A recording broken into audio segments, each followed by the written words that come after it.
तो ये movie start होती है ब्रायन नाम के एक लड़की के साथ, जो कि शहर से दूर अपनी केबिन में अकेले रहा करती थी। ब्रायन की मॉम के मौत के बाद इसका इस दुनिया में कोई भी नहीं था, इसीलिए वो हमेशा सहमी सहमी सी रहती थी। यहाँ फिर हम उसे अपने घर में एक टॉय सिटी बनाते हुए देखते हैं, जिसको वो बड़ी शिद्दत से केयर भी करती थी। और इन्हीं सभी हरकतों से हमें लगने लगता है कि लड़की थोड़ा सा मेंटल है। अब अगले सीन में हम उसे कुछ ड्रेसेस तैयार करते हुए देखते हैं, जिन्हीं की डिलीवरी करने के लिए अब वो शहर में जाने लगती है। लेकिन उसी दौरान उसे अपने लॉन में एक छोटी सी सर्कल नजर आती है, जिस पर वो जल्दी जल्दी में थोड़ा पानी डाल के निकल जाती है। लेकिन यहाँ इस सर्कल का क्या मतलब था, यह हमें मूवी में आगे पता चलेगा। अब यहाँ शहर जाते वक्त रास्ते में वो एक लड़के को देखती है, जिसे वो पसंद किया करती थी। लेकिन वो लड़का तो अभी से बात भी नहीं करना चाहता था और वो वहाँ से चला जाता है। इसके बाद ब्रायन टाउन में अपनी बनाई हुई ड्रेसेस को डिलीवर करके अपनी मॉम के ग्रेव के पास जाती है, लेकिन वहाँ भी इससे कोई बात नहीं करना चाहता था, जिससे ये तो क्लियर हो जाता है कि ब्रायन के पास्ट में कुछ तो ऐसा हुआ है जिसकी वजह से अब यहाँ के सभी लोग इसे पसंद नहीं करते। खैर, अब रात को ब्रायन जब सो रही थी, अचानक से उसके पूरे घर में लाइट्स फ्लिकर करने लगते हैं और बाहर भी किसी चीज की गिरने की आवाज आती है, जिससे इसकी नींद टूट जाती है। और जब भी विंडो से बाहर देखती है, उसे पता चलता है कि उसके सारे कूड़ेदानों को किसी ने गिरा दिया था, जिसे चेक करने के लिए वो नीचे जाने लगती है। लेकिन सीढ़ियां उतरने से पहले ही उसे नीचे घर में किसी चीज की चलने की आवाज आती है। और जब वो गौर से देखती है, उसे वहाँ एक भयानक क्रिएचर नजर आता है, जो कि असल में एक एलियन था। और उसने भी अब ब्रायन को देख लिया था, इसीलिए अब ये जल्दी से भागकर ऊपर अपने रूम में छुप जाती है। पर अब यहाँ भी उसे उस एलियन की फुटस्टेप्स सुनाई देती है, जो कि धीरे धीरे तेज होती जा रही थी। और अब अगले ही पल में वो एलियन इसके रूम के दरवाजे पे आ जाता है। पर तब तक ब्रायन भी बेड के नीचे छुप गई थी। अब वो एलियन यहाँ इसके रूम में घूमने लगता है और जब उसे कोई नहीं मिलता, वो खिड़की से बाहर निकल जाता है। अब ब्रायन जल्दी से खिड़की को बंद कर देती है, लेकिन उसे अभी भी उस एलियन के फुटस्टेप्स सुनाई देते हैं, जो कि अब इसके घर की छत से आ रही थी। इसके बाद अब वो जल्दी से नीचे जाकर अपने घर के सारे खिड़की दरवाजे बंद कर देती है। पर तभी इस घर के सारे लाइट्स फिर से फ्लिकर होने लगते हैं। जितने भी इलेक्ट्रॉनिक चीजें थे वो सभी खुद ब खुद चलने लगते हैं। ये सब देखकर ब्रायन पुलिस को कॉल करने की कोशिश करती है, लेकिन उसका फोन भी अभी काम नहीं कर रहा था। दरअसल यहाँ की सारी चीजों को वो एलियन ही कंट्रोल कर रहा था, जिससे ब्रायन डर के एक कोने में बैठ जाती है। पर इस बार वो एलियन इसे देख लेता है, लेकिन इससे पहले कि वो इसके साथ कुछ कर पाए, ये फ्रिज के डोर के साथ ही उसे धक्का देकर बाहर भागने की कोशिश करती है। पर फिर भी वो ज्यादा दूर तक भाग नहीं पाती और हड़बड़ी में अपने ही डोर से टकरा के गिर जाती है। वहाँ उस तरफ वो एलियन भी अब तक उठ गया था, जिससे छुपने के लिए ब्रायन अब अपनी टॉय सिटी की तरफ जाने लगती है। लेकिन वो एलियन तो अपनी सोच से ही सब कुछ मूव कर पा रहा था, जो कि अब इसके टॉय सिटी को ही तोड़ देता है और इसे खींच के अपनी तरफ ले जाता है। पर अब उसी दौरान ब्रायन के हाथ में टेबल की एक टूटी हुई लकड़ी आ गई थी। और अब यहाँ पर एलियन जब ब्रायन को हवा में उठाने की कोशिश करता है, ये उसी लकड़ी के टुकड़े को एलियन के सर में मार देती है, जिससे उस एलियन की वहीं पर मौत हो जाती है। इन सब के बाद ब्रायन भी बहुत ज्यादा डर गई थी और अब वो ये पूरी रात अपने घर के एक कोने में बैठ के गुजारती है। अब सुबह होते ही वो पुलिस को कॉल करती है, लेकिन उसके पूरे घर में अब इलेक्ट्रिसिटी ही नहीं थी, जिसकी वजह से अब वो खुद ही शहर की ओर निकल पड़ती है। यह अब रास्ते में उसे एक एक्सीडेंट हुआ वैन दिखाई देता है, लेकिन जब वो उसे चेक करती है, उसमें कोई भी नहीं होता। अब फिर थोड़ी देर चलने के बाद वो उस लड़के के घर के पास भी पहुंच जाती है, जिसे वो पसंद करती थी।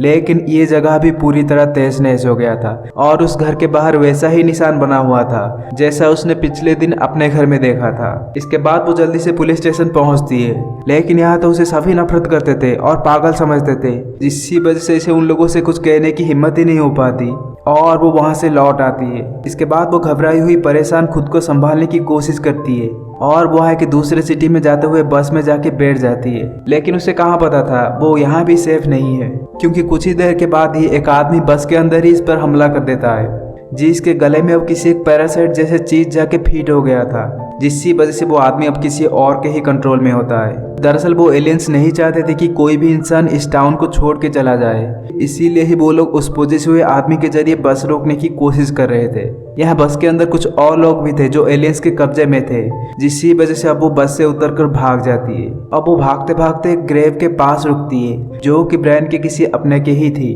और अब वो उसे देखकर बहुत इमोशनल हो जाती है। लेकिन ये ग्रेव उसकी माँ की नहीं थी, बल्कि उसकी बेस्ट फ्रेंड मॉड कॉलिंस की थी, जो कि बचपन में ही 12 साल की उम्र में गुजर गई थी।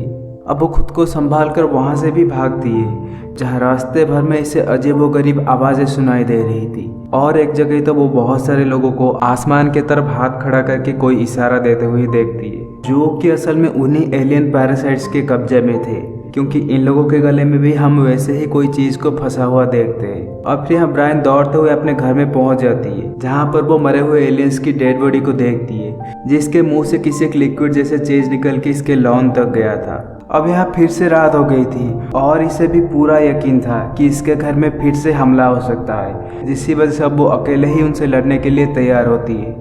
और कुछ ही देर में वैसा ही होता है, जहाँ इस बार एक दो एलियन ही बल्कि उनका पूरा शिप ही आया था, जो कि अब एक ब्लू लाइट इसके घर में मारती है, जो शायद से उनका स्कैनर था। लेकिन ब्रायन तो तब तक छुप गई थी, जबकि वो रोशनी अब वहाँ पड़े हुए एलियन की डेड बॉडी को डिटेक्ट करके अपने शिप के अंदर खींच लेता है। लेकिन इसके बाद भी वो लोग ब्रायन के घर को स्कैन करते ही रहते हैं, जिसकी वजह से अब ये दौड़ते हुए जाके अपने बेसमेंट में छुप जाती है।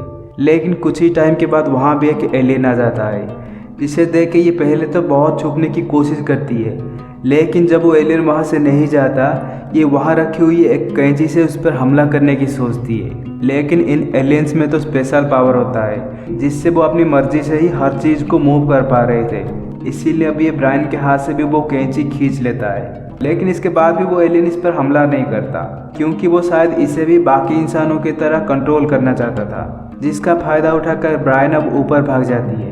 लेकिन यहाँ भी उसका सामना एक और एलियन से होता है, जो कि साइज में बहुत छोटा लग रहा था, पर यह वाला एलियन बहुत एग्रेसिव होता है, जो कि फौरन ब्रायन पर कूदकर उसे काटने की कोशिश करता है। लेकिन तब ब्रायन किसी तरह खुद को बचा के उस एलियन को एक पैन से हीट करती है और दौड़ते हुए जाके बाथरूम में छुप जाती है। लेकिन वो छोटा सा एलियन इतना स्ट्रांग था कि वो इजीली उस बाथरूम का दरवाज़ा तोड़ के वहाँ घुस जाता है, जो देख के ब्रायन अब खिड़की से कूद के भागने की कोशिश करती है। लेकिन तभी वो एलियन इसके टांगों को पकड़ लेता है, जिसकी वजह से ब्रायन को यहाँ फिर से लड़ना पड़ता है और वो वहाँ एक वाइपर उठा के उस एलियन को मारने लगती है। लेकिन उसी दौरान उस वाइपर का स्टिक टूट जाता है और ब्रायन उसी टूटी हुई स्टिक को उस एलियन के कंधे में घुसा देती है, जिससे वो वहाँ लटक जाता है। और तभी ब्रायन क्लोजेट का दरवाज़ा पीट कर उसे जान से मार देती है। इसके बाद वो बाहर जाती है, लेकिन यहाँ तो एक और एलियन था, जो कि पहले दोनों टाइप के एलियन से कई ज़्यादा बड़ा था। इसे देख के ही ब्रायन बहुत ज़्यादा डर जाती है, क्योंकि वह चाहकर भी इससे फाइट नहीं कर सकती थी।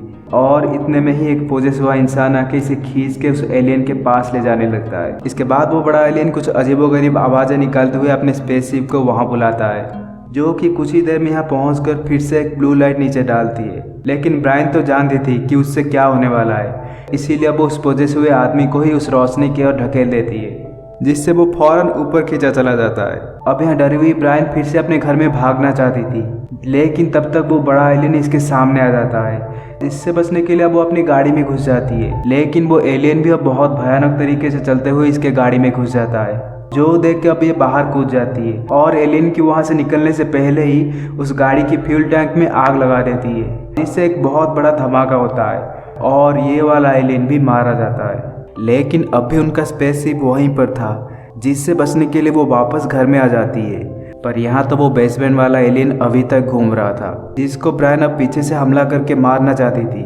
लेकिन उस एलियन को इसके वहाँ होने का एहसास हो जाता है और वो अपनी पावर से इसे दूर फेंक देता है। जहाँ तभी उनका स्पेसशिप जो इसके घर के बाहर था, एक लाल रोशनी इसके घर पे मारती है, जिससे ब्रायन अब अपनी जगह पर ही फ्रीज हो जाती है। और उसके बाद यहाँ जो एलियन था वो ब्रायन के पास आता है और अपने मुंह से वही पैरासाइट निकल के ब्रेन में डाल देता है। इसी तरह वो दूसरे इंसानों की तरह ब्रायन को भी कंट्रोल कर सकता था। जहाँ ऐसा होते ही ब्रायन को तब एक विजन दिखाई देती है, जिसमें उसके लाइफ में सब कुछ परफेक्ट था और जैसे यहाँ कोई एलियन का हमला, कोई तोड़फोड़ कुछ हुआ ही नहीं था। यहाँ उसकी बचपन की दोस्त मॉड भी जिंदा होती है, जिसे देख के ये तो खुशी से पागल हो जाती है। लेकिन थोड़ी ही देर में इसे रियलाइज हो जाता है कि ये सब कुछ सच नहीं हो सकता और वो अपने मुंह में हाथ डाल के उस पैरासाइट को निकाल लेती है। जहाँ ऐसा होते ही ये वापस प्रेजेंट में आ गई थी और वो पैरासाइट भी अब इसके हाथ से छिटक कर दूर चला जाता है, जिसको वो एलियन स्पेसशिप ऊपर खींच लेता है। पर साथ ही में अब वो ब्रायन जैसे दिखने वाली एक बॉडी को क्रिएट करती है, मतलब उसका क्लोन बना देती है, जो कि फौरन रियल ब्रायन का पीछा करके उसे मारने जाती है। अब ये भी उससे बचने के लिए जंगल की तरफ भाग जाती है, लेकिन वो क्लोन तो बहुत तेज था, जो कि जल्दी से उसका पीछा करके किसी एक चाकू से उसे स्टाफ कर देती है।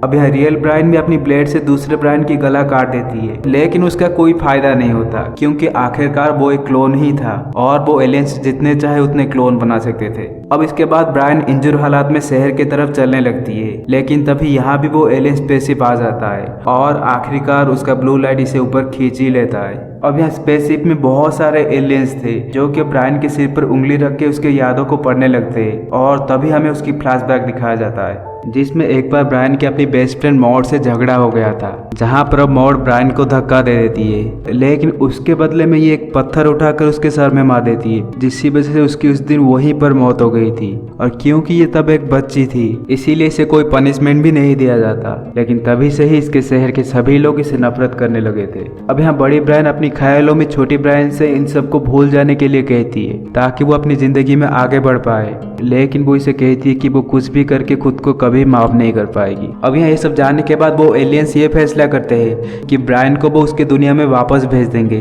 और वो अगले ही पल में उसे दोबारा नीचे पहुंचा देते हैं, क्योंकि वो जानते थे कि ब्रायन उनके लिए बिल्कुल खतरा नहीं है और ना ही वो कभी इस शहर को छोड़ के जाएगी। अब यहाँ मूवी के एंडिंग सीन में हम देखते हैं कि ब्रायन की हालत अब पहले से कई ज़्यादा अच्छी हो गई है और वो खुद को माफ़ करके खुश रहने लगी है। जहाँ अब टाउन के लोग जो कि असल में एलियंस के द्वारा कंट्रोल्ड थे या फिर क्लोन्स थे, ब्रायन से काफ़ी अच्छे से बिहेव कर रहे थे। यह ब्रायन भी शायद जानती थी कि वो सभी एलियंस है, लेकिन उसे इससे कोई दिक्कत नहीं होती क्योंकि उसको वो दुनिया मिल गया था जो वो हमेशा से चाहती थी। और ये लोग जैसे भी थे इसके लिए तो पुराने शहर वालों से अच्छे ही थे। जहाँ हमें फिर शहर का नज़ारा दिखाया जाता है जिसके ऊपर अब बहुत सारे स्पेसशिप्स घूम रहे थे, जिसका मतलब एलियंस अब यहाँ के सारे लोगों को रिप्लेस करके इस जगह को अपना घर बना चुके हैं। और इसी सीन के साथ ये मूवी एंड हो जाती है।